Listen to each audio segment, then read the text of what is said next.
St. Louis, the gateway to the West, is now the gateway to the best. Swing and get up, baby! Get up! Get up! Get up! Get up!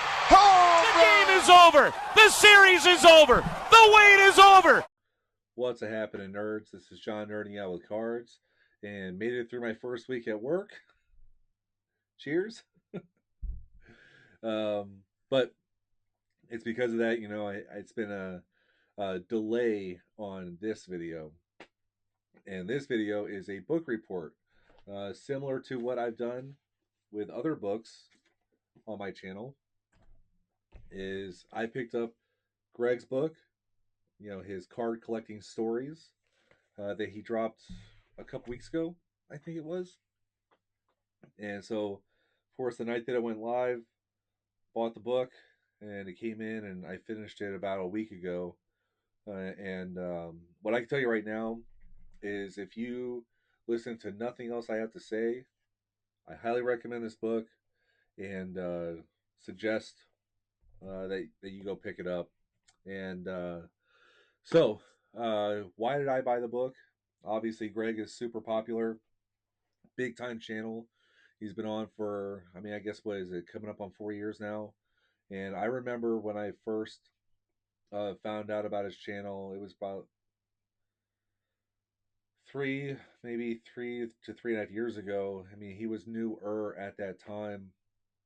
And, his channel's amazing. I don't think I have to say anything more than that. So, of course, when he said that he was going to drop a book, it was like, of course, support him and that effort that he put in and buying it. And one of the things that really kind of motivated it too was, like, I've actually gotten a chance to meet him.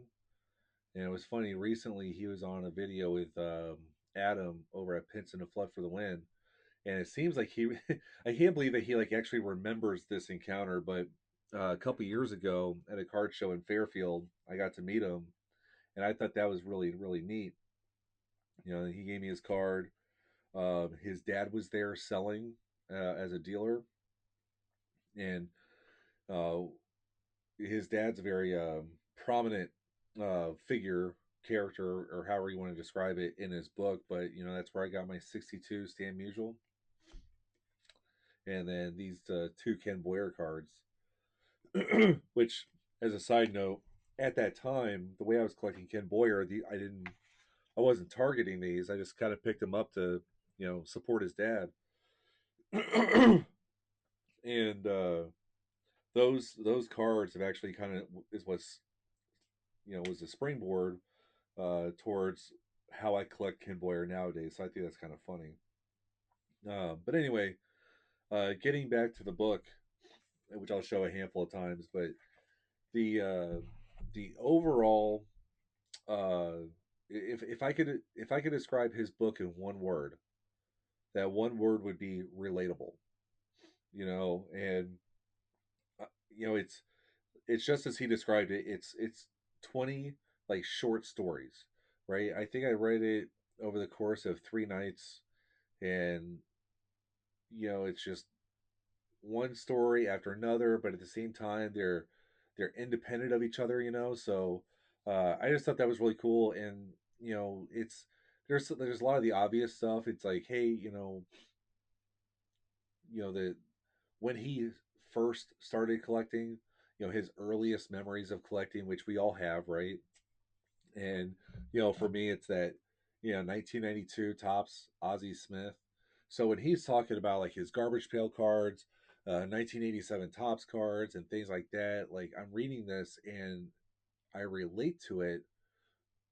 But for me, it's different cards, and I think for everybody, it's kind of like different cards, right?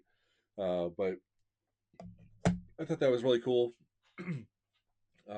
There's a story in his book, that he's talked about on his channel before, about his 1985 Roger Clemens, and he's talked about it on his channel, but within the book, he's able to get more in depth with it. And that's one of the things, a bunch of this stuff in the book, it's like, yeah, he's talked about it before, but now he's able to have that time and opportunity and that motivation to put pen to paper and get more in depth on the story.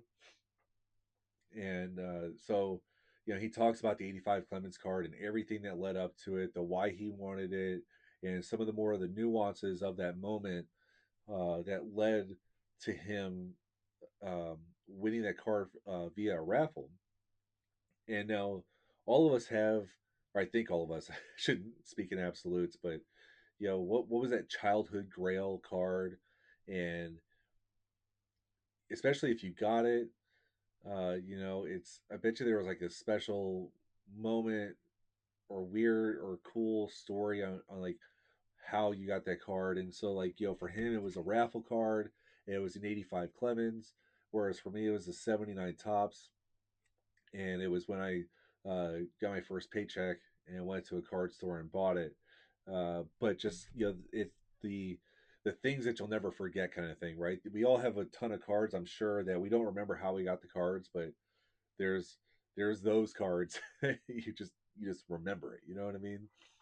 Um, he, because of the time period in which he was growing up, which there was a lot of overlap when I was growing up, although he's just a little bit older. But the importance and the prevalence of Beckett magazines, and I don't know, like I only have a couple Beckett magazines like within my collection, so to speak, and obviously it's because Ozzy's on the cover. But I remember like reading his stories and thinking about like getting the new Beckett's. And I mean, I never had a subscription, but seeing him at the grocery store and like wanting them if there was a St. Louis player on it. But at the same time, the importance of it, right? And so after reading his story, pulling out one of these Beckett's and trying to get, take yourself back to that moment in time, like seeing the Beckett, like pretending it's new, and you know, seeing who else is on the cover because they always had these really cool pictures. Like that one's Will Clark.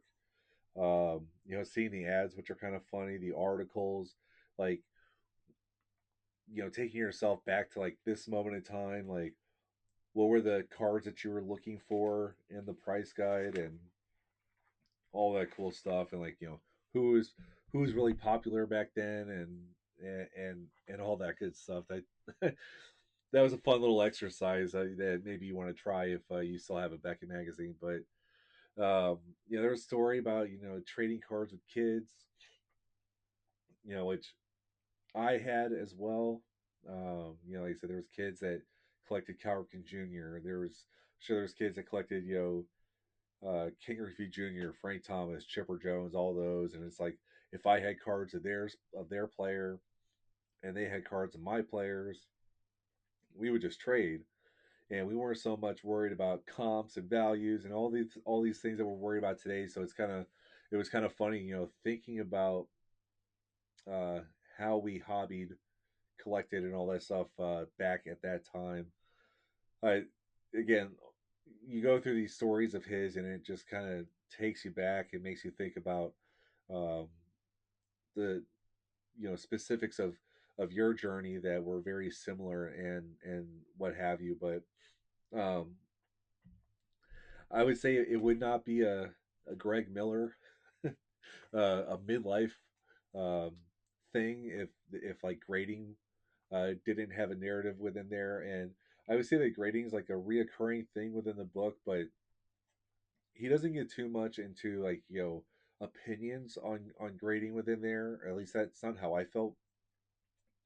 But I think he talks more about the influence and importance and the moments where grading um, came to be and impacted his collecting over the course of years, because we could definitively say that like grading has not been a constant.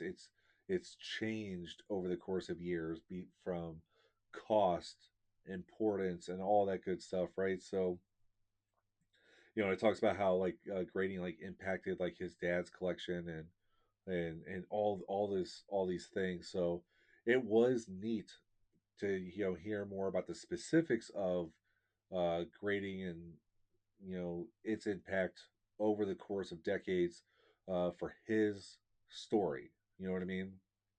And like I went through my grading phase too, and when did I learn of it, which was a very different time than when he learned of it, and all these other things, but it still had an importance um, within my collecting journey. So, it's like obviously there was the three rookie cards that got me started into graded cards for that time. I sent in cards for grading like this one. So again, not to a large degree, but I could still relate to a lot of the stuff that he was talking about for grading. We're just at different places now, of course, but um, he had stories about like why he doesn't buy packs of cards because he would never hit the cards that he wanted, and I could relate to that. That's why I don't buy packs of cards. That was kind of funny, So maybe some like things that you did not expect to for him to talk about within this book, he actually did. Um, you know, he talked about like what led up to him starting his YouTube channel, when he started it, and all the you know emotions and what have you that he went through. And so if you're one of those people that has decided to make that jump leap, whatever you want to call it, to making YouTube videos like myself, you can definitely relate to that. Maybe if you're thinking about making that leap, you you buy this book and read that story. Maybe it's that push or motivation to for you to get started as well. But so of course, he goes through that, and I think again a lot of us can relate to parts of it, right? Because all of our YouTube experiences are different, our growth is different, what we do is different, our circle, tribe, whatever you want to call it's different. But that was that was pretty cool. Um, he gets into like the YouTube friends experiences. It's like I've talked to people I never imagined I would talk to. I've met people I never imagined I would meet. I've gone and done things that I never thought I would do. Like going to a card show in California. like that kind of stuff. So, uh, yeah, again, you could relate to it, or at least I could relate to it. One of the coolest stories within his book um, was a trip that he took to Florida for spring training. I forget the year that he said. I think it was 2002. Yeah, because it was coming off the 2001 World Series. Unbelievable the experience that him, his dad, and brother had at spring training that year. You've got to read it to check that out. But being stationed in Clearwater, I got to take in a lot of spring training, and that's what that frame up is from. But I'm actually going to share a video right here. But my last reenlistment was at a Yankees game for spring training because they were playing the Cardinals, and so I reenlisted on the field before the game. A couple of the Cardinals coaches came out for that. That was awesome. But then the Yankees, what they did was they had me go onto the field during the seventh inning stretch as a service member of the game. And so what I'm going to do is I'm going to show a little clip of that video now. Here to honor our veterans and listen to God Bless America. Forces. So please direct your attention to the Yankees first base dugout and welcome Chief Petty Officer John Sermon of the United States Coast Guard. Chief Petty Officer Sermon has served in the Coast Guard for 17 years and re-enlisted prior to today's game. Joining Chief Petty. Okay, so I hope you like that clip. I mean, it was awesome experience for me. And what was really neat too is after that, um, Aaron Boone came up to it was myself and my supervisor who swore me in, and he gave us this New York Yankees "Thank you for your service" coin. Awesome design there on the back. This is before the Space Force, so we only have 5 branches on there. This is unbelievable. And so again, he's talking about his spring training story, and it just took me back to my years in Florida and the spring training stories that I have myself, and that was a fun uh,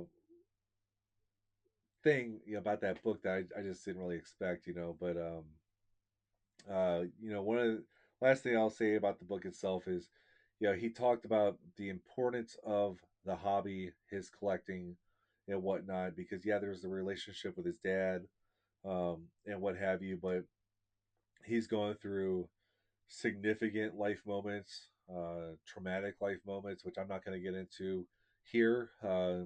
He talks about it in his book. I'll let him speak for himself, kind of thing. If you do choose to read it, but how the collecting has like always been there for him, and he would lean on it, use as a crutch or a pacifier kind of thing, and that one really kind of hit home because when I introduced my Ozzie Smith collection, it was how it's been there through everything, right?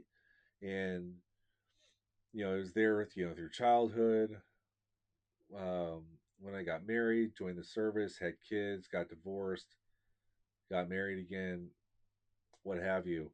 Within the last 2.5 years, I could definitely relate more to what he was talking about, um, regarding this, because I mean things have been hard, and I don't think it's a surprise, like now that I think about it after reading his book, that I'm more heavily into it now compared to before.